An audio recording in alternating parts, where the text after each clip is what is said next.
हवामान खात्याने वर्तवलेल्या अंदाजानुसार नंदुरबार जिल्ह्यातील मोलगी, धडगाव आणि भुजगाव या परिसरामध्ये काल तुफान असा वादळी वाऱ्यासह पाऊस झाला आणि यात कैरी पिकाचं मोठं नुकसान झालंय। खरं तर सातपुड्यात कैरी पिकाचं मोठं उत्पादन घेतलं जातं, कैरीपासून आमचूल तयार केलं जात असतं। मात्र काल आलेल्या वादळी वाऱ्यामुळे कैरी जी ती गळून पडली। आपण पाहू शकतो कशा पद्धतीने काल आलेल्या वादळामुळे कैरीचं कसं हे नुकसान झालेलं आहे। आपल्यासोबत शेतकरी देखील आपण त्यांच्याशीच बोलणार आहोत। काल वादळी वाऱ्यासह पाऊस झाला, किती नुकसान झालं?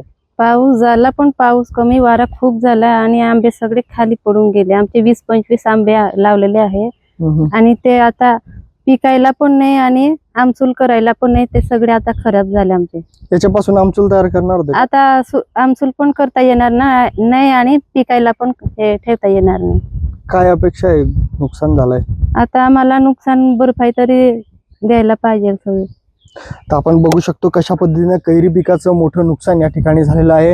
त्वरित जे पंचनामे करून नुकसान भरपाई मिळून द्यावी अशी अपेक्षा शेतकऱ्यांकडून व्यक्त करण्यात येत आहे। तर दुसरीकडे सातपुड्यात कैरी पिकापासून मोठ्या प्रमाणात उलाढाल होत असते, कोट्यवधींची उलाढाल होत असते। मात्र काल आलेल्या या वादळी वाऱ्यामुळे कैरींचं देखील मोठं नुकसान झालं आहे। यामुळे कैरी उत्पादनावर याचा मोठा परिणाम देखील होणार आहे। सागर निकवाडे, साम टीव्ही, नंदुरबार।